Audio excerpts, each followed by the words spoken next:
Hello everyone, welcome to my channel. इस lecture में हम मध्य प्रदेश के दार्शनिक स्थल, जितने भी दार्शनिक स्थल हैं मध्य प्रदेश में, उसको हम डिस्कस कर लेते हैं। ये भी टॉपिक पर्यटन के अंतर्गत आता है, तो एक क्वेश्चन यहाँ से डेफिनेटली एमपीपीएससी में पूछा जा सकता है। और मध्य प्रदेश की विभिन्न एग्जाम होती हैं, उन सभी में यहाँ से क्वेश्चन बनेंगे। तो आप यह लेक्चर को ध्यान से देखिए। तो दार्शनिक स्थल डिस्कस करते हैं।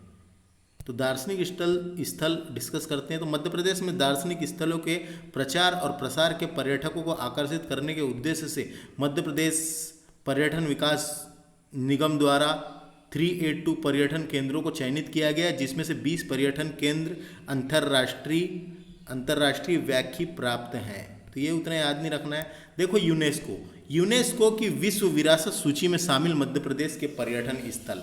तो मध्य प्रदेश की विश्व विरासत सूची में शामिल, सबसे पहले तो ये याद रखना है आपको, यूनेस्को का फुल फॉर्म होता है united nation education scientific cultural and organization, जिसका मुख्यालय फ्रांस की राजधानी पेरिस में है।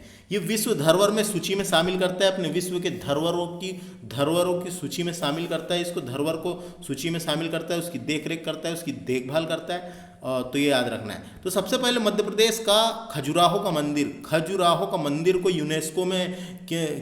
यूनेस्को के धरोहर में शामिल किया गया था। ये इसका सन भी याद रखना है, 1986 में शामिल किया गया था। बहुत आसान है, 1986 में खजुराहो के मंदिर को किया गया।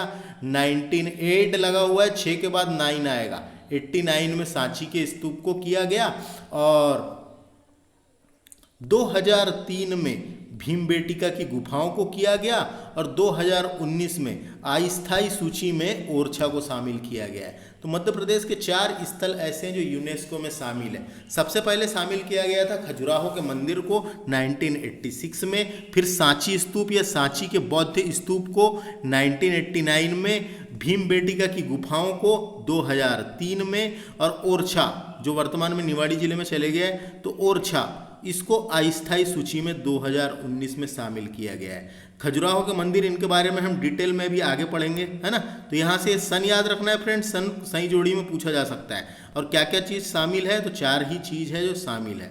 तो मध्य प्रदेश के दार्शनिक स्थल हम डिस्कस करने वाले हैं। यहाँ जो लिख रखा है, ये इन सब के मैं लेक्चर बनाने वाला हूँ, तो आप हमारे चैनल को सब्सक्राइब करें। अभी तो हम दार्शनिक स्थल ही डिस्कस करेंगे। तो सबसे पहले बात करते हैं बेसनगर की। तो ये बेसनगर नाम का एक पुरातात्विक स्थल है विदिशा में, है ना। तो यहाँ इसकी क्या विशेषता है, तो बेसनगर एक पुरातात्विक स्थल है, यह विदिशा जिले में स्थित है। यहाँ प्राचीन स्तंभ है। इस स्तंभ का निर्माण हेलियोडोरस ने करवाया था। वहाँ पे जो स्तंभ है उसका निर्माण हेलियोडोरस ने करवाया था, इसी कारण उसे हेलियोडोरस स्तंभ के नाम से जाना जाता है। और उसी ही हेलियोडोरस ने गरुड़ ध्वज स्तंभ का निर्माण भी करवाया था। जो हेलियोडोरस स्तंभ है, वहाँ पे गरुड़ ध्वज स्तंभ का निर्माण भी करवाया था। तो सबसे पहले इसकी आपको हिस्ट्री पता होना, क्या हुआ था। सन 1010 ईस्वी में भारतीय यूनानी राजा अंतलिखित के शुंग राजा बाघभद्र के दरबार में हेलियोडोरस आया था। बाघभद्र नाम याद रखना है, कौन से राजा के दरबार में आया था, बाघभद्र के दरबार में यूनानी राजदूत हेलियोडोरस भारत आया था। और हेलियोडोरस स्तंभ और गरुड़ ध्वज स्तंभ का निर्माण विदिशा के बेसनगर में करवाया था। वहाँ की लोक भाषा में गरुड़ ध्वज स्तंभ को खंबा बाबा के रूप में जाना जाता है। वहाँ की लोक भाषा में इसे खंबा बाबा भी कहते हैं। वहाँ पे एक विष्णु मंदिर है, इसमें ब्राह्मी लिपि का प्रयोग किया गया है। भागवत धर्म से संबंधित है, ये स्तंभ भागवत धर्म से संबंधित है। तो ये जितनी चीज़ें मैंने बताया, क्वेश्चन कैसे भी बन सकते हैं एमसीक्यू के रूप में, है ना। हेलियोडोरस जो है बाघभद्र के दरबार में, शुंग राजा बाघभद्र के दरबार में आया था यूनानी राजदूत हेलियोडोरस। उसने गरुड़ ध्वज स्तंभ का निर्माण बेसनगर विदिशा में करवाया था। ब्राह्मी लिपि का प्रयोग किया गया है। विष्णु मंदिर भी है वहाँ पे। गरुड़ ध्वज स्तंभ को खंबा बाबा के रूप में जाना जाता है वहाँ की लोक भाषा में, है ना। भागवत धर्म से संबंधित है। तो ये इंपॉर्टेंट स्थान है, इसके बारे में जो भी बताया याद रखिए। अब बात करेंगे उदयपुर की। उदयपुर जो है ये गंज बसौदा में है। गंज बसौदा। उदयपुर कहाँ पर है? गंज बसौदा में है ये। वहाँ पे एक नीलकंठेश्वर मंदिर है जो परमार कालीन है, वेरी इंपॉर्टेंट। गंज बसौदा, ये गंज बसौदा भी विदिशा में आता है, गंज बसौदा भी विदिशा में आता है। तो उदयपुर एक पुरातात्विक स्थल है, वहाँ पे गंज बसौदा में स्थित है। वहाँ पे एक नीलकंठेश्वर मंदिर है जो परमार कालीन है, यानी पुराना है, परमारों के समय का है, तो इम्पॉर्टेंट है। नीलकंठेश्वर मंदिर कहाँ पर आ सकता है? उदयपुर, उदयपुर बेसनगर विदिशा, जैसा भी क्वेश्चन पूछा जा सकता है। ग्यारसपुर, ग्यारसपुर भी एक पुरातात्विक स्थल है जो विदिशा जिले में है। वहाँ पे माला देवी मंदिर और त्रिपुरी सुंदरी मंदिर स्थित है। ग्यारसपुर कहाँ पर है? ग्यारसपुर है विदिशा में, वहाँ माला देवी मंदिर और त्रिपुरी सुंदरी मंदिर स्थित है। तो ऐसे क्वेश्चन व्यापम के लायक है, याद रखना है। बीजा मंडल, ये बीजा मंडल भी विदिशा में है, मुगल काल में ध्वस्त कर दिया गया था। बीजा मंडल एक पुरातात्विक स्थल था, वहाँ कई सारे अनेक मंदिर ये वो थे, तो मुगल काल में उसे तोड़ फोड़ करके ध्वस्त कर दिया गया। तो बीजा मंडल कहाँ पर है? आ सकता है, तो बीजा मंडल है विदिशा में, इसको आपको रखना है याद। बीजा मंडल पुरातात्विक स्थल है विदिशा में। उसके बाद बात करेंगे हम अमरकंटक की। तो अमरकंटक एक तीर्थ है, आप जानते हैं, पुष्पराजगढ़ तहसील। अमरकंटक जो है अनूपपुर जिले की पुष्पराजगढ़ तहसील में आता है।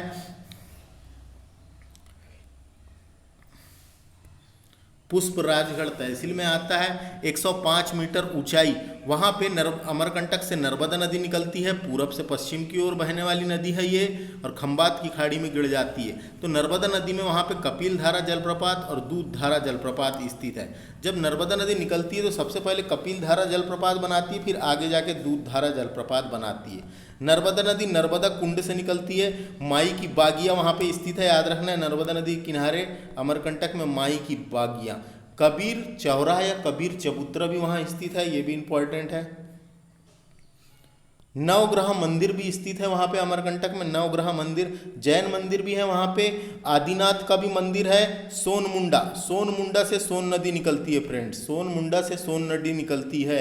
साईं का मंदिर भी वहाँ पे स्थित है, और 2005 में इसे पवित्र नगर घोषित कर दिया गया है। और वहाँ पे एक खनिज निकलता है अमरकंटक में जिसका नाम है बॉक्साइट। बॉक्साइट खनिज भी अमरकंटक में निकलता है। तो मैंने यहाँ पे जो बताया, ये व्यापम में ऐसे क्वेश्चन जो अपनी पीईबी की एग्ज़ाम है, स्टेट लेवल वाली पुलिस उसकी एग्ज़ाम में तो कई बार ऐसे ही क्वेश्चन आ जाता है। माई की बागिया किस जिले में है? अमरकंटक में है कि कहाँ है, किस नदी के किनारे है? तो ये सब आपको रखना है याद, जिससे आपको लेना है नंबर। अब बात करेंगे चित्रकूट की। तो चित्रकूट धाम नाम सुना होगा आपने, ये सतना जिले में आता है। चित्रकूट धाम ये मंदाकिनी नदी के तट पे है मध्य प्रदेश में। चित्रकूट, सतना जिला जो है यूपी के बॉर्डर में चित्रकूट पड़ता है, यानी पास में, यूपी से पास में है। चित्रकूट धाम ये मंदाकिनी नदी के तट पर स्थित है, सतना जिले में है।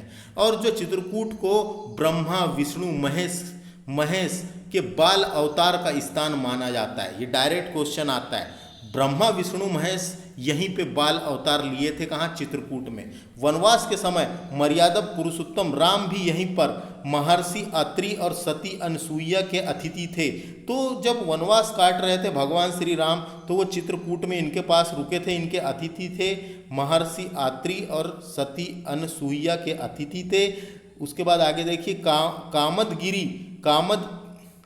कामदगिरी अनसुईया आश्रम वहीं स्थित है, चित्रकूट में। पूछा जा सकता है, कामदगिरी अनसुईया आश्रम चित्रकूट में है। भरतकूट ये भी चित्रकूट में है। हनुमान धारा ये भी चित्रकूट में स्थित है। 2005 में इसे पवित्र नगर घोषित किया गया है। और वहीं पे गुप्त गोदावरी नदी भी बहती है। चित्रकूट में गधों का मेला लगता है, और एक गधों का मेला उज्जैन में भी लगता है। तो 2 जगह लगता है गधों का मेला। बाकी चित्रकूट वाला पूछा जाता है, इसको याद रखना है। अब बात करेंगे मैहर की। तो मैहर सतना जिले में आता है। मैहर को संगीत की नगरी भी कहते हैं। और मैहर क्यों प्रसिद्ध है पूछा जाएगा, तो मैहर प्रसिद्ध है संगीत के लिए। और वहाँ पे माता शारदा का भव्य मंदिर, प्रसिद्ध मंदिर पहाड़ों पर है। तो माता शारदा माँ का मंदिर मिलेगा आपको मैहर में। और संगीतकार अलाउद्दीन खां की कर्मभूमि भी यही है। संगीतकार अलाउद्दीन खां की कर्मभूमि भी यही है। मैहर घराने से संबंधित थे ये। संगीतकार अलाउद्दीन खां। और मैहर क्यों प्रसिद्ध है पूछा जाएगा तो संगीत के लिए, और माँ शारदा का मंदिर भी वहाँ पे स्थापित है ना, तो बहुत प्रसिद्ध है। 2005 में इसे पवित्र नगर घोषित किया गया है, याद रखना है। अलाउद्दीन खां जो थे ये सरोद वादक थे। सांची की बात करेंगे, सांची आता है रायसेन में, बौद्ध जगत की पवित्र नगरी है सांची, बौद्ध तीर्थ है, वहाँ पे स्तूप भी है, वहाँ 3 स्तूप है। एक सबसे बड़ा स्तूप है जो सांची का स्तूप है, उसके बाद एक है ना सबसे बड़ा स्तूप जो है वो सांची का स्तूप है, जो 36.5 मीटर व्यास यानी उसका डायमीटर है,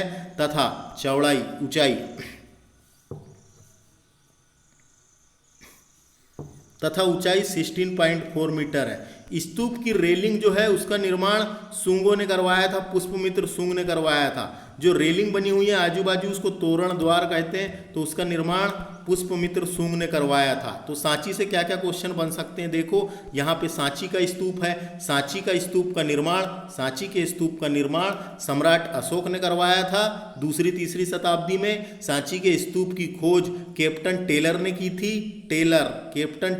की थी। सांची के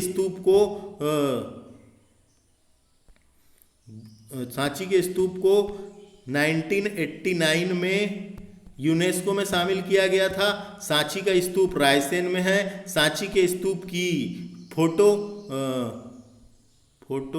200 के नोट के पीछे है, 200 के नोट के पीछे है, ये याद रखना है। सांची स्तूप की फोटो 200 के नोट के पीछे है। तो क्या हुआ, वहाँ कई सारे बौद्ध स्मारक है वहाँ पे, है ना, तो वहाँ पे बौद्ध स्मारक है। तो गौतम बुद्ध जो थे, गौतम बुद्ध के परम शिष्य, एक का नाम था सारीपुत्र और महामोगल्यान।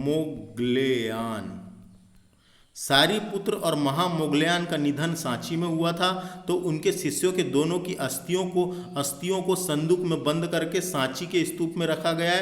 तो जो पहला स्तूप है बड़ा वाला, उसमें रखा गया सारीपुत्र की, और जो दूसरा संदूक है 7 धारा स्तूप, उसमें भी रखा गया है। तो सबसे बड़े वाले स्तूप में रखा गया है जो पहले नंबर का है, और एक 7 धारा स्तूप है, वहाँ पे 7 धारा स्तूप उसमें रखा गया है ना।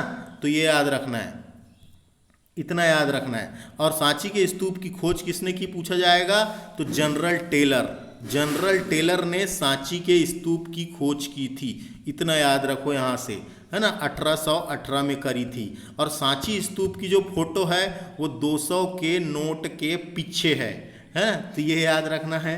तो सांची स्तूप से समझ में आ गया, यहाँ से सांची स्तूप जितनी भी बता दिया मैंने, सांची स्तूप से जो भी इंपॉर्टेंट रहा पेपर में आएगा तो अब आपको बनना चाहिए। अब बात करेंगे मुक्तागिरी एक जैन तीर्थ स्थल है जो बैतूल जिले में है। मुक्तागिरी एक जैन तीर्थ स्थल है जो बैतूल जिले में है ना। तो बैतूल जिले में है। दिगंबर जो एक श्वेतांबर होते हैं और एक दिगंबर होते हैं, तो श्वेतांबर जैन तीर्थ स्थल है, याद रखना है। वहां पे 52 मंदिर है, वहां 52 मंदिर है। तो ये डायरेक्ट क्वेश्चन आता है, मुक्तागिरी किससे संबंधित है, किस धर्म से संबंधित है, तो जैनियों का तीर्थ है, ये जैन धर्म का संबंधित है, पवित्र स्थान है जैन धर्म का। अब बात करेंगे हम उज्जैन की। देखो उज्जैन, महाकाल की नगरी उज्जैन, ये क्षिप्रा नदी के तट पे बसा हुआ है। यहाँ पर महाकालेश्वर ज्योतिर्लिंग है। उज्जैन में महाकालेश्वर ज्योतिर्लिंग है और ये ज्योतिर्लिंग दक्षिणमुखी है, दक्षिणमुखी ज्योतिर्लिंग है। वहाँ पर जंतर मंतर वेदशाला है, जंतर मंतर वेदशाला उज्जैन में है, जिसका निर्माण जयपुर के राजा सवाई जय सिंह ने करवाया था। सवाई जय सिंह ने 1719 में करवाया था। तो याद रखना है नाम। चिंतामणि गणेश मंदिर है वहाँ पे, बहुत इंपॉर्टेंट, चिंतामणि गणेश मंदिर। वहाँ पे संदीपनी आश्रम भी है, एक संदीपनी आश्रम। वहाँ एक मंगलनाथ मंदिर है। ये मंगलनाथ मंदिर के बीचों बीच से कर्क रेखा गुजरती है, और मंगलनाथ मंदिर जो है ये मंगल ग्रह की उत्पत्ति यानी मंगल ग्रह से संबंधित है। भ्रतहरि की गुफाएं भी है वहाँ पे, भ्रतहरि की गुफाएं उज्जैन में हैं। और क्षिप्रा नदी के तट पे कुंभ का मेला भी लगता है। कुंभ के मेले को सिंहस्थ का मेला भी कहते हैं। 12 साल के अंतराल में लगता है। अभी 2016 में लगा था, इसके 12 साल बाद फिर से वहीं पे लगेगा, है ना। कुंभ का मेला भारत में 4 जगह लगता है। कुंभ का मेला भारत में 4 जगह लगता है। एक तो उज्जैन में लगता है क्षिप्रा नदी के तट पर, एक इलाहाबाद में लगता है गंगा नदी के तट पर, एक हरिद्वार में लगता है गंगा नदी के तट पर, एक नासिक में लगता है गोदावरी नदी के तट पर। ये 4 जगह लगता है कुंभ का मेला और 12 साल के अंतराल में लगता है। एक बार जहां लगेगा वहीं 12 साल बाद लगता है, ये याद रखना है। 2005 में इसे पवित्र नगर घोषित कर दिया गया था उज्जैन को। वैश्या टेकरी स्तूप है यहाँ पे, ये डायरेक्ट आता है कहाँ पर है, उज्जैन में है। जंतर मंतर वेदशाला उज्जैन में है और एक और ज्योतिर्लिंग है वहाँ पे उज्जैन में, है ना, उज्जैन में। तो इसके अलावा मैं बताता हूँ और क्या है इंपॉर्टेंट।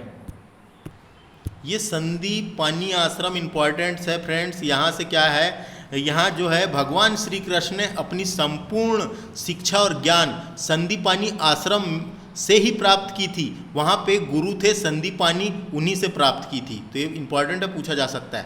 भगवान श्री कृष्ण ने अपनी शिक्षा संदीपानी आश्रम उज्जैन से प्राप्त की थी, ये एक इंपॉर्टेंट है। उसके अलावा वारामिहिर का आपने नाम सुना होगा, वारामिहिर। वारामिहिर का जन्म उज्जैन के कायथा में हुआ था, कायथा। वारामिहिर का जन्म उज्जैन के कायथा में हुआ था, तो ये भी याद रखना है, इंपॉर्टेंट है। ब्राह्मण परिवार के थे ये, क्षिप्रा नदी के तट पर कायथा में हुआ था। उसके बाद यहाँ पे उज्जैन में मंगलनाथ मंदिर हुए, मोस्ट इम्पॉर्टेंट। ये मंगलनाथ मंदिर से ही मंगल ग्रह की उत्पत्ति हुई है, ऐसा माना जाता है, तो ये भी याद रखना है ना। मध्य प्रदेश की धार्मिक राजधानी भी कहा जाता है उज्जैन को, मध्य प्रदेश की धार्मिक राजधानी भी उज्जैन को कहा जाता है। मंगलनाथ मंदिर के बाद वहाँ पे एक नाग चंद्रेश्वर मंदिर है, नाग चंद्रेश्वर मंदिर। ये नाग चंद्रेश्वर मंदिर ये उज्जैन में है। ये मंदिर साल में केवल एक बार खुलता है, साल में केवल एक बार खुलता है और पूजा की परंपरा होती है। तो इतना बस याद रखना है, नागचंद्रेश्वर मंदिर। तो उसके बाद काल भैरव मंदिर भी है वहाँ पे उज्जैन में, काल भैरव मंदिर इंपॉर्टेंट है, काल भैरव मंदिर उज्जैन में। तो उज्जैन समझ में आ गया, महाकाल की नगरी उज्जैन। देखो भारत में भगवान शिव के 12 ज्योतिर्लिंग है, जिसमें से 2 ज्योतिर्लिंग तो मध्य प्रदेश में ही है। एक तो है उज्जैन में जिसे महाकालेश्वर कहते हैं, और एक तो है खंडवा में जिसे ओमकालेश्वर कहा जाता है। दूसरा है खंडवा में जो ओमकालेश्वर कहा जाता है। तो उज्जैन से कंप्लीट हुआ, अब चलते हैं हम ओमकालेश्वर। ओमकालेश्वर ज्योतिर्लिंग ये खंडवा में है, नर्मदा नदी के तट पर, नर्मदा नदी के तट पर है। यहाँ पर मध्यकालीन ब्राह्मणी शैली से बना ओमकार और मानदाता का मंदिर है, मानधाता का मंदिर भी मिलेगा। सिद्धनाथ मंदिर इंपॉर्टेंट है, 24 अवतार सन्मित्रा मंदिर, सन्मात्रिक मंदिर। गौरी सोमनाथ मंदिर भी है, गौरी सोमनाथ मंदिर भी ओमकालेश्वर में है। शंकराचार्य की गुफाएं हैं खंडवा में, तो खंडवा आता है ओमकालेश्वर में। 2005 में इसे पवित्र नगर घोषित किया गया है। यहाँ पे एक जल विद्युत केंद्र भी है, ओमकालेश्वर जल विद्युत केंद्र, और एक ज्योतिर्लिंग भी है वहाँ पे। तो ओमकालेश्वर ज्योतिर्लिंग, कंफ्यूज नहीं होना है, बहुत लोग कंफ्यूज होते हैं। महाकालेश्वर ज्योतिर्लिंग है उज्जैन में, ओमकालेश्वर ज्योतिर्लिंग है खंडवा में। मध्य प्रदेश में ज्योतिर्लिंगों की संख्या है 2, है ना। तो यहाँ पे याद रखना है, नर्मदा नदी के तट पर है। और यहाँ पे देखो, ये नर्मदा नदी ऐसा बह के आती है फ्रेंड्स, नर्मदा नदी ऐसा बह के आती है। इधर साइड से उत्तर में नर्मदा नदी और इधर साइड से कावेरी नाम की 2 धाराओं में बढ़ जाती है, तो कावेरी नदी कहलाती है वो। और वही नदी यहाँ पे जाके संगम होता है, तो यहाँ पे ओम आकार से बहती है, नर्मदा नदी में ओम आकार से बहती है। तो कावेरी, कभी पूछा जा सकता है कावेरी और नर्मदा का संगम कहाँ होता है, तो खंडवा में ही है, ओमकालेश्वर में, है ना। ये कावेरी दूसरी है, वही नदी है, नर्मदा नदी की दूसरी धारा को कावेरी नदी कहते हैं। तो समझ में आया यहाँ से क्या क्या इंपॉर्टेंट है। मंदिर आपको याद रखना है, क्वेश्चन बनेंगे, है ना। नर्मदा नदी के किनारे है ओमकालेश्वर, ये जो मैंने आपको बताया। 2005 में शंकराचार्य की गुफाएं। 52 गजा इंपॉर्टेंट है, 52 गजा, 52 गजा मोस्ट इंपॉर्टेंट। 52 गजा से क्वेश्चन पूछे जाते हैं, इसके बारे में मैं आपको बताने वाला हूँ। तो हम बात कर रहे थे 52 गजा की। तो नाम से पता चल रहा है 52 और गजा। पहले गज होता था ना, गज में नापते थे कोई भी चीजों को, गज गज। तो 52 गज की ऋषभ देव जी की, 52 गज की ऋषभ देव जी की मूर्ति स्थापित है वहां पे, जिसे ही 52 गजा के नाम से जाना जाता है। जैन तीर्थ स्थल है ये, 52 गजा जैन तीर्थ स्थल है ना। तो 52 गजा जैन तीर्थ स्थल है। ये कहां पे है फ्रेंड्स? तो ये चुलगिरी की ऊंची चोटी का नाम है चुलगिरी, चुलगिरी की चोटी। ये चुलगिरी की चोटी जो है ये राजपीपला पर्वत की सबसे ऊंची चोटी है, चुलगिरी की चोटी, जो बड़वानी में पड़ती है। बड़वानी से 10 किलोमीटर दूर, यानी 52 गजा बड़वानी में स्थित है। जैन तीर्थ स्थल है, 15वीं शताब्दी का है। 72 फीट, फीट में देखा जाए तो 72 फीट ऊंची भगवान ऋषभ देव जी की, भगवान ऋषभ देव को ही आदिनाथ कहा जाता था। जो ऋषभ देव थे, ऋषभ देव के बारे में आप जानते होंगे। ऋषभ देव तो भगवान ऋषभ देव जैन धर्म के प्रथम तीर्थकर थे। भगवान ऋषभ देव जैन धर्म के प्रथम तीर्थकर थे।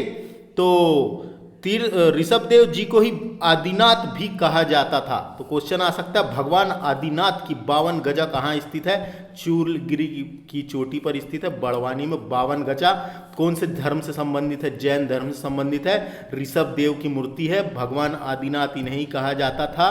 इतने ही क्वेश्चन बनेंगे यहां से अगर आए तो। बात करेंगे खजुराहो की। खजुराहो जो है वो छतरपुर में है। खजुराहो को यूनेस्को में शामिल किया गया था, आप जानते हैं, सबसे पहले 1986 में, है ना।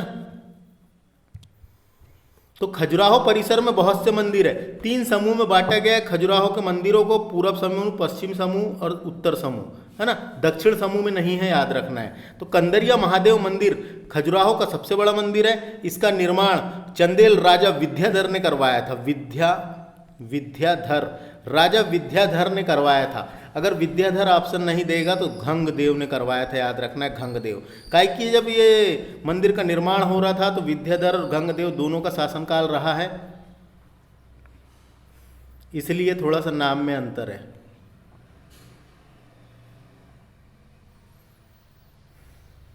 एनसीईआरटी के हिसाब से गंगदेव और एमपी की बुक के हिसाब से विद्याधर ने करवाया था। तो कंदरिया महादेव मंदिर सबसे बड़ा मंदिर है, भगवान विष्णु का मंदिर है ये कंदरिया महादेव मंदिर, है ना। 64 योगिनी मंदिर, एक 64 योगिनी मंदिर जबलपुर में भी है, तो उसको हम पढ़ेंगे। चतुर्भुज मंदिर भी है यहाँ पे, चतुर्भुज। आदिनाथ मंदिर भी है। नंदी मंदिर भी इंपॉर्टेंट है खजुराहो में। पार्श्वनाथ मंदिर, ये पार्श्वनाथ मंदिर का निर्माण गंगदेव, राजा गंगदेव ने करवाया था। आदि प्रमुख मंदिर है, डायरेक्ट आता है। खजुराहो के मंदिरों का निर्माण किसने करवाया था? चंदेल राजाओं द्वारा बनवाया गया था 950 से 1050 ईस्वी में। 950 से 1050 ईस्वी के मध्य निर्मित है। हवाई सेवा उपलब्ध है। खजुराहो में एक हवाई अड्डा है जिसका नाम है सिविल हवाई अड्डा, है ना, सिविल हवाई अड्डा। तो यहाँ पे हवाई सेवा भी उपलब्ध है। यूनेस्को की विश्व धरोहर में शामिल है। कब किया गया था? 1986 में यूनेस्को में खजुराहो के मंदिरों को शामिल किया गया था। तो खजुराहो से इतना ही है। खजुराहो बहुत इंपॉर्टेंट पर्यटन क्षेत्र है अपने यहाँ का, मध्य प्रदेश का, है ना। तो खजुराहो के मंदिरों का निर्माण चंदेल राजाओं ने करवाया था। और यहाँ से जितने भी प्रकार के क्वेश्चन बने तो आपको हर एक क्वेश्चन को टिक करना ही है, छोड़ना नहीं है। खजुराहो समझ में आ गया, छतरपुर में आता है, मंदिरों का शहर खजुराहो। देखिए बात करेंगे बंदकपुर। बंदकपुर नाम का एक, बंदकपुर एक आध्यात्मिक और धार्मिक तीर्थ है जो भगवान शिव का शिवलिंग है। वहां पे भगवान शिव का एक स्वयंभू शिवलिंग है। स्वयंभू शिवलिंग है। स्वयंभू शिवलिंग का मतलब क्या है? धरती से प्रकट होने वाला शिवलिंग है। वहां पे एक धरती से खुद प्रकट हुआ एक शिवलिंग है जो आदिकाल से ही यहाँ विराजमान है। भगवान शिव के दिव्यलिंग को श्री जागेश्वर नाथ जी के नाम से जाना जाता है। यहाँ पे एक जागेश्वर नाथ जी के नाम से जाना जाता है। जागेश्वर नाथ का भव्य मंदिर है यहाँ पे, भव्य मंदिर। जागेश्वर नाथ का भव्य मंदिर है बंदकपुर में, बंदकपुर दमोह में आता है, दमोह जिला, और हिंदू तीर्थ है यहाँ पे, हिंदू तीर्थ है ये एक प्रकार का बंदकपुर, है ना। आगे बात करेंगे कुंडलपुर की। कुंडलपुर भी दमोह में है। कुंडलपुर कहाँ पर है? दमोह में है।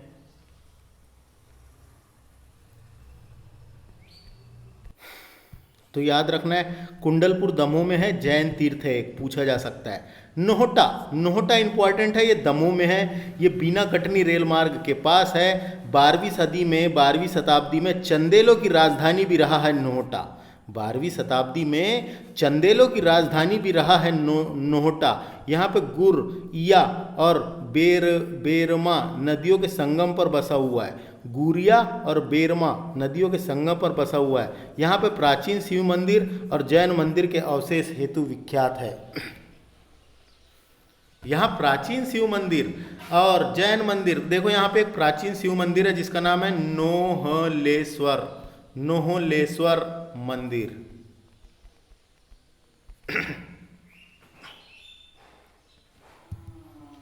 नोहलेश्वर मंदिर है ये। नोहलेश्वर मंदिर का निर्माण कलचुरी नरेश युवराज प्रथम ने अपनी प्रिय रानी नोहला के नाम पर करवाया था, है ना। तो ये मंदिर का निर्माण कलचुरी नरेश युवराज प्रथम ने अपनी प्रिय रानी नोहला के नाम पर करवाया था। तो यहाँ पे नोहलेश्वरा मंदिर भी है, नोहटा में, याद रखना है। अब बात करेंगे हम मध्य प्रदेश का जो हिल स्टेशन है पचमढ़ी की। पचमढ़ी कहाँ पर है? ये होशंगाबाद जिले में आता है पचमढ़ी। पचमढ़ी की खोज किसने की करके क्वेश्चन आ सकता है। पचमढ़ी की खोज का श्रेय जे फारसोत,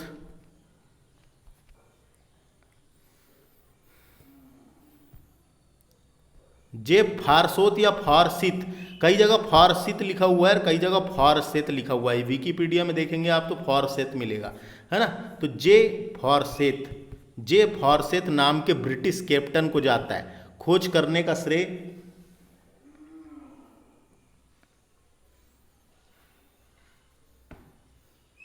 जे फारसेत नामक ब्रिटिश कैप्टन को जाता है। 1857 में खोज करी थी इन्होंने, है ना, किसकी? पचमढ़ी की।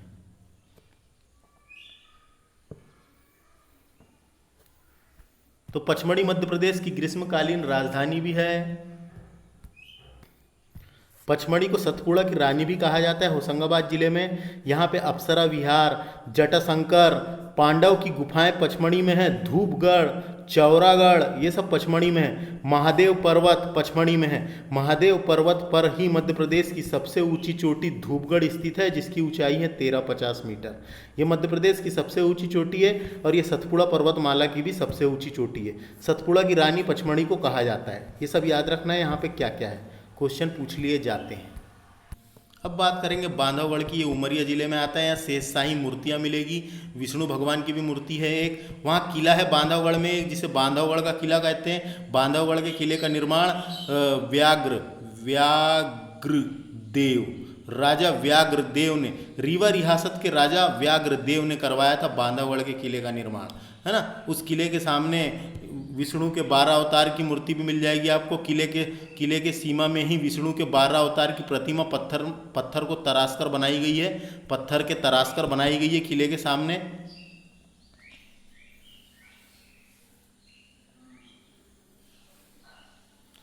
तो ये किला देखने जाएंगे आपको तो आपको भगवान विष्णु के दर्शन भी होते हैं, है ना। तो ये समझ में आ गया यार। वहाँ पे राष्ट्रीय उद्यान भी है, बांधवगढ़ राष्ट्रीय उद्यान, जो 32 पहाड़ियों से घिरा हुआ है। शेषशाही मूर्ति और एक तालाब भी है वहाँ पे बांधवगढ़ के किले के पास, है ना। तो बांधवगढ़ समझ में आ गया। बात करेंगे चंदेरी। चंदेरी का किला अशोकनगर में है।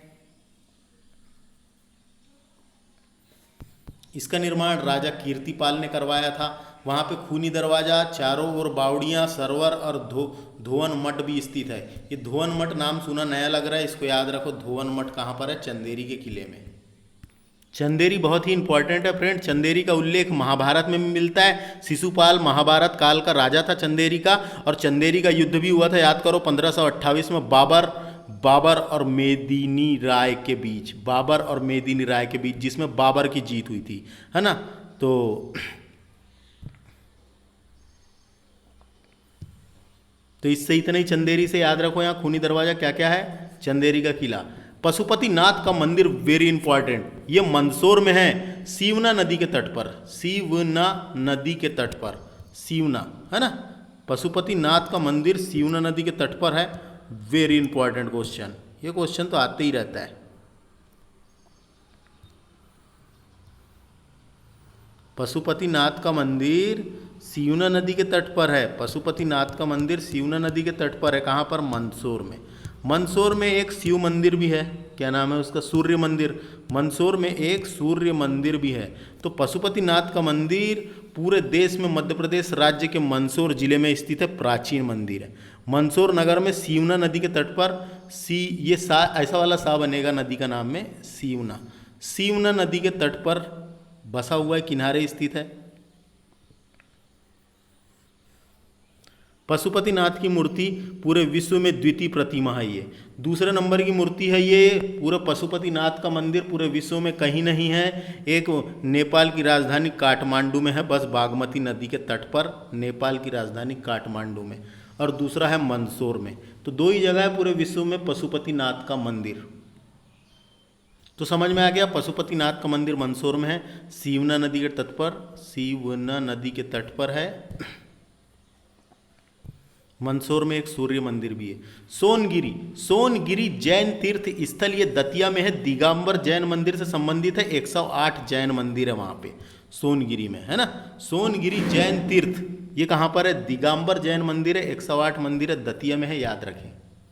सॉरी, सोनगिरी बोल दिया था मैंने, सोनागिरी है, सोनागिरी दतिया में है, दिगंबर जैन धर्म से संबंधित 108 मंदिरों का समूह है। इसे श्री दिगंबर जैन सिद्ध क्षेत्र सोनागिरी भी कहा जाता है ना। तो ये पूछा जाता है कई बार, सोनागिरी जैन तीर्थ कहाँ पर है, दतिया में। गोमतगिरी, गोमतगिरी, गोमतगिरी जैन तीर्थ स्थल, अब इसके बारे में समझना है हमको, गोमतगिरी जैन तीर्थ स्थल क्या है। हमने ये तो पढ़ लिए, अब पढ़ेंगे गोमतगिरी। तो गोमतगिरी, ये गोमतगिरी जैन तीर्थ स्थल जो है ये इंदौर में है फ्रेंड्स। गोमतगिरी जैन तीर्थ स्थल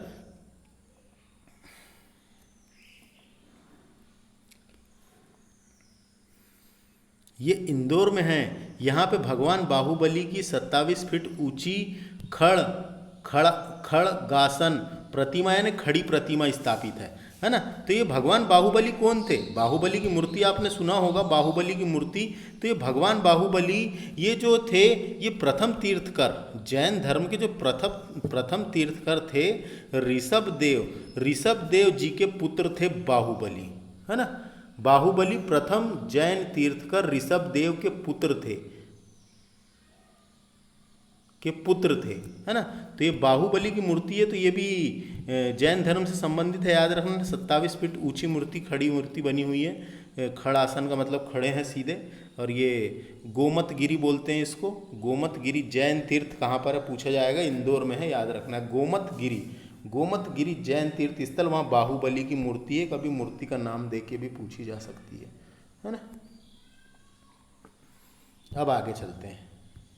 तो अब आगे देखिए, पीताम्बरा पीठ है दतिया में।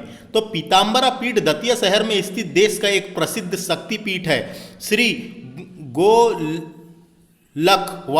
स्वामी महाराज द्वारा इस स्थान पर बगलामुखी देवी तथा धूमवती माता की स्थापना की गई थी। तो बगलामुखी देवी और धूमवती माता की स्थापना की गई थी।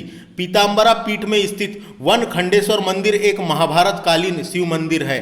तो यहाँ पे एक वन खंडेश्वर मंदिर भी है, वन खंडेश्वर मंदिर महाभारत कालीन शिव मंदिर है पीताम्बरा पीठ में। तो पीताम्बरा पीठ दतिया में है, याद रखना है फ्रेंड्स, पूछा जाता है। अब बात करेंगे मांडू। तो मांडू को सिटी ऑफ जॉय के नाम से जाना जाता है, आनंद का शहर मांडू आता है धार में।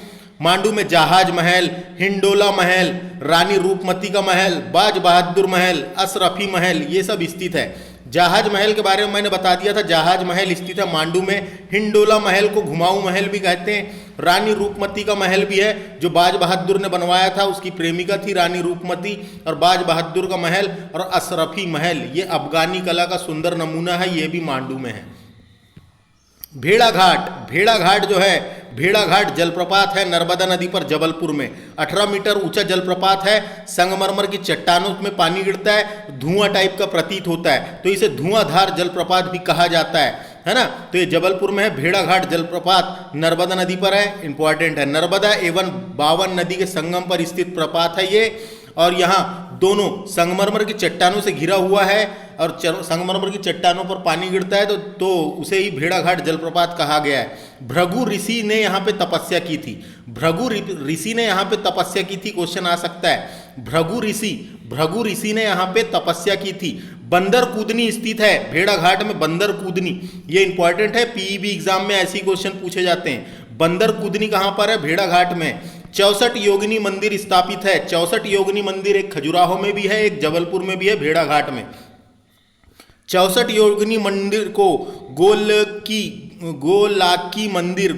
मंदिर भी कहते हैं। इसे गोलाकी मठ या गोलकी मठ भी कहा जाता है, गोलकी मठ या गोलाकी मंदिर भी कहते हैं, है ना। जबलपुर भेड़ाघाट नगर में स्थित है, हिंदू मंदिर है, 64 योगिनी मंदिर में से एक है। भारत में कई सारे 64 योगिनी मंदिर है, और तो 64 योगिनी मंदिर इतना याद रखें यहाँ से जबलपुर भेड़ाघाट में, बस। भृगु ऋषि की यहाँ पे तपस्या की थी इन्होंने, और जबाली ऋषि की तपोभूमि होने के कारण जबलपुर का नाम जबलपुर पड़ा था। चचई जलप्रपात है एक, चचई जलप्रपात रीवा जिले में स्थित है। चचई जलप्रपात रीवा जिले में स्थित है, बीहड़ नदी पर रीवा जिले में स्थित है। 130 मीटर ऊंचा जलप्रपात है, मध्य प्रदेश का सबसे ऊंचा जलप्रपात चचई जलप्रपात बीहड़ नदी पर रीवा जिले में स्थित है। महेश्वर जो है ये खरगोन में आता है, नर्मदा नदी के तट पे है महेश्वर तीर्थ। महेश्वर नाम का एक तीर्थ खरगोन में है, नर्मदा नदी के तट पर। महेश्वर का प्राचीन नाम माहिष्मति था, है ना। और उज्जैन जो था अवंती की दूसरी राजधानी थी, ये अवंती की दक्षिणी राजधानी थी माहिष्मति, महेश्वर, तो इसको याद रखना है। यहाँ पे नर्मदा नदी पर सहस्त्रधारा जलप्रपात है खरगोन में, है ना। और अहिल्याबाई होलकर ने अपनी दूसरी राजधानी, को परिवर्तन करके महेश्वर लाया था, है ना। तो अहिल्याबाई होलकर की पहली राजधानी इंदौर थी, बाद में इंदौर से परिवर्तित किसने किया था? अहिल्याबाई होलकर ने अपनी राजधानी महेश्वर को बनाया था। तो महेश्वर तीर्थ है एक, इंपॉर्टेंट है, नर्मदा नदी के किनारे है ना। पावागिरी इसे ऊन के नाम से जाना जाता है, ये बड़वानी में है। पावागिरी इसे ऊन के नाम से जाना जाता है, ये बड़वानी में है पावागिरी। तो पावागिरी से याद रखना है, ये भी क्या है? जैन। 99 जैन मंदिर है यहाँ पे, दिगंबर जैन मंदिर। तो पावागिरी जैन तीर्थ स्थल है, दिगंबर जैनों का एक तीर्थ है, बड़वानी जिले में है, ये इंपॉर्टेंट है ना। पावागिरी किस धर्म से संबंधित है, ऐसा क्वेश्चन आ सकता है। 99 जैन मंदिरों का, दिगंबर जैन मंदिरों का समूह है, तीर्थ है। पावागिरी तीर्थ बड़वानी में है, जैनियों का तीर्थ है ये। पुष्पगिरी जैन तीर्थ स्थल, ये देवास में है। पुष्पगिरी जैन तीर्थ स्थल ये देवास में है, ये डायरेक्टली क्वेश्चन आएगा। किस धर्म से संबंधित है? जैनियों का धर्म है, ये जैन धर्म का तीर्थ स्थान है, बहुत पवित्र तीर्थ स्थान है। ये देवास में है, नर्मदा नदी के तट पर। देवास में नर्मदा नदी के तट पर है पावागिरी,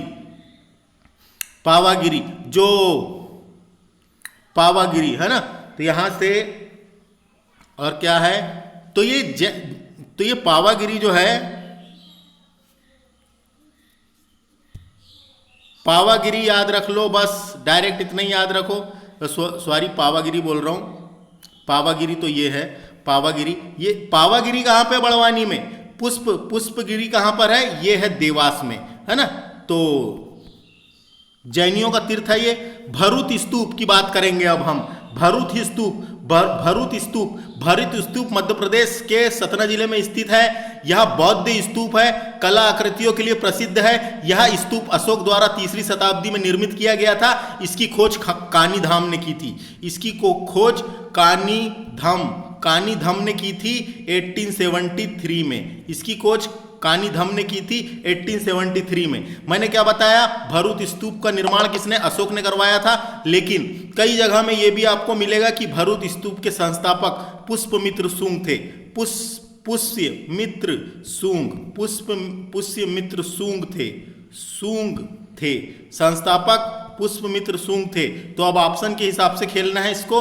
देखो भरूच स्तूप सतना में है, भरूच स्तूप का निर्माण अगर अशोक का नाम नहीं आता तो पुष्यमित्र शुंग लगाना है आपको, क्योंकि अशोक यानी मौर्य साम्राज्य के बाद शुंग वंश का शासन आया था, है ना। तो भरूच स्तूप खोज किसने की थी, कानिदाम ने, है ना। बौद्ध स्तूप के साक्ष्य मिले हैं यहाँ पे, मौर्यकालीन है ये। कभी पूछा भरूच स्तूप कैसा है, मौर्यकालीन है। तो इस तरीके से फ्रेंड्स मैंने यहाँ पे जितने भी मध्य प्रदेश के दार्शनिक स्थल थे उनके बारे में डिटेल बताने की कोशिश किया, जिससे आपको याद रखने में मदद मिल सके, है ना। मध्य प्रदेश के सारे दार्शनिक स्थल कवर किया हूँ। ये दार्शनिक स्थल भी एक प्रकार के पर्यटन स्थल होते हैं, आकर्षण का केंद्र होते हैं, पर्यटकों को आकर्षण का केंद्र होते हैं। इस कारण इससे भी क्वेश्चन पूछे जाने की संभावनाएं बन जाती है। तो ये वाले लेक्चर को आपको अच्छे से देखना है और देखने के अलावा याद भी रखना है, जब तो आप परीक्षा में नंबर लेके आएंगे, है ना।